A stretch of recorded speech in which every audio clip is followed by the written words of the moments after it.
السلام علیکم ورحمۃ اللہ وبرکاتہ۔ معزز ناظرین اکرام، آج ہم بات کریں گے فرائض نماز کے بارے میں کہ نماز میں کتنی چیزیں فرض ہیں اور کیا کیا ہے، اور فرائض نماز کسے کہتے ہیں۔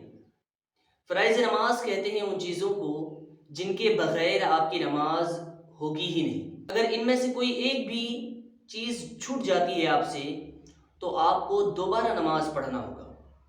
فرائض نماز کل 7 ہیں۔ سب سے پہلی چیز ہے تکبیر تحریمہ، یعنی اللہ اکبر کہتا ہوا کانوں تک ہاتھ اٹھا کر ناف کے اوپر باندھ لینا۔ اور دوسری چیز ہے خیام۔ خیام یعنی اتنی دیر کھڑا رہنا کہ فرض قرات ادا ہو جائے۔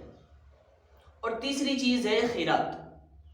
خیرات یعنی کم سے کم قرآن کی ایک آیت کا پڑھنا فرض ہے۔ اور چوتھی چیز ہے رکوع۔ رکوع یعنی اتنا جھکنا کہ آپ کے ہاتھ گھٹنوں تک پہنچ جائے۔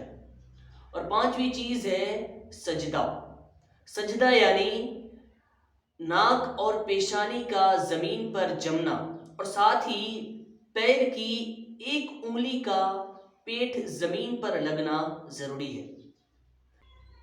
اور چھٹی چیز ہے قاعدہ اخیرہ، یعنی نماز کی رکعتیں پوری کرنے کے بعد اتنی دیر بیٹھنا کہ اتحیات و رسولہ تک جتنی دیر میں پڑھ لیا جائے۔